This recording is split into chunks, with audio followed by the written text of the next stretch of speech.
The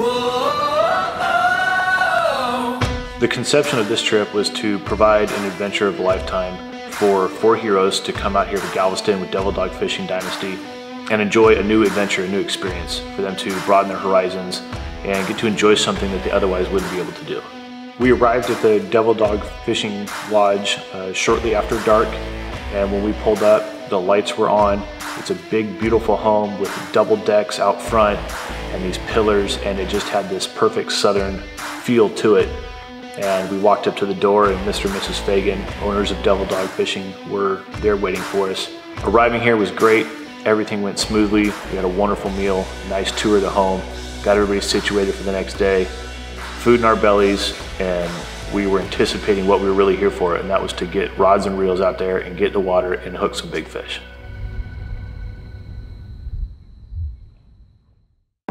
It's Friday, it's day one.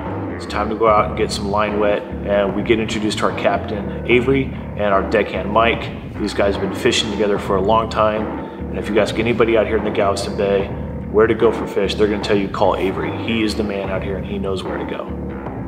As we were headed out to our first stop near the jetty, the guys kept asking, what are we gonna catch? What are we catching? What are we fishing for? I don't know, man. There's a billion different species out here. Whatever you hook, reel it in and figure it out. It's a grab bag, it's a mystery. And once we told them that, you could see their eyes light up. They really didn't know what to expect, and honestly, neither did we.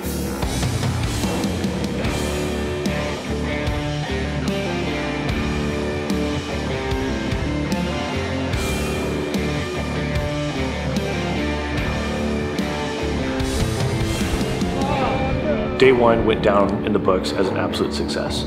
Everybody hooked up to fish. We got a nice red drum, a couple hammerhead looking sharks, a black tip shark, and the captain and deckhand did their job, had us on fish all day long, and we just had a wonderful time. It was a great way to start the trip. After a great feast with all of our new friends, all of our new family, we had a nightcap. Everybody decided it's time to hit the hay because they knew that the next day we were gonna have the same thing, and we wanted to have a good night's rest so that we could rock and roll. Day two started off with a great breakfast, got out to the boats. The wind had definitely picked up over the night, so we had to adjust our plan of action for the day, and on our way out to get the bait, man, those seas were choppy. So we decided, look, it's probably not a good idea to go that far out.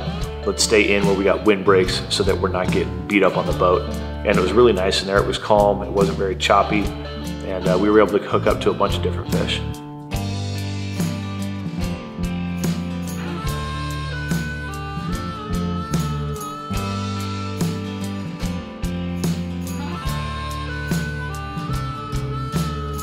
While changing spots on day two, later in the day, we noticed we had an issue with the anchor. So we decided to make a beeline back to the house to get a tool to fix it. And on our way in, we noticed there was a cormorant bird hung up on fishing line on the side of the bank in the canal. So we told Avery, hey man, circle the boat back around. We're gonna get out and go fix that bird. And Jake and Brian stripped down to their skivvies, jumped out of the boat, knife in hand like a pirate, and got up on the bank, and they were able to unwind the fishing line, which had 3 pretty big hooks on it from the bird's wing. And as they did that, it looked like the bird flapped or something. And one of those hooks came down and caught Jake on the inside of the leg, which was a little funny. And they let go of the bird. They actually threw it up in the air thinking it was gonna take off, and all it did was dive bomb. It looked like it was gonna go right for them. It went right in the water, disappeared, and then a few seconds later popped up and swam off. And then the guys got back in the boat. We went on our merry way.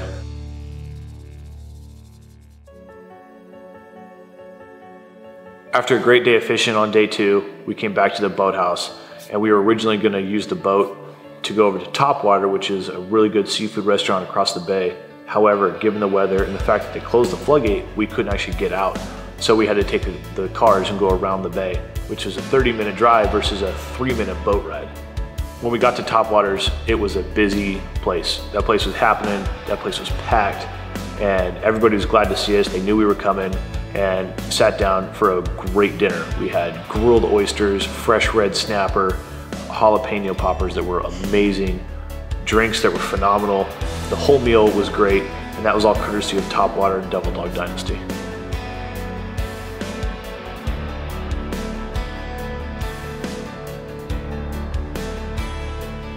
So even though this was a relatively short trip, it was only 2 days, at the end of the second night, stepping back and getting to watch everybody interact and mingle, mission accomplished.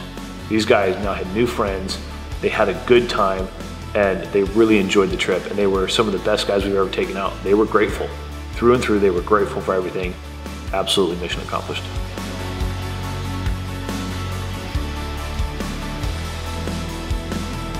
There's a lot of logistics, effort, time, and planning that go into putting these adventures on.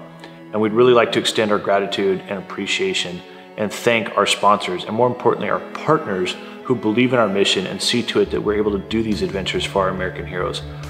So I'd really like to thank HUK, Kryptek, YETI, and most of all, Devil Dog Fishing Dynasty for putting this adventure on for our American heroes.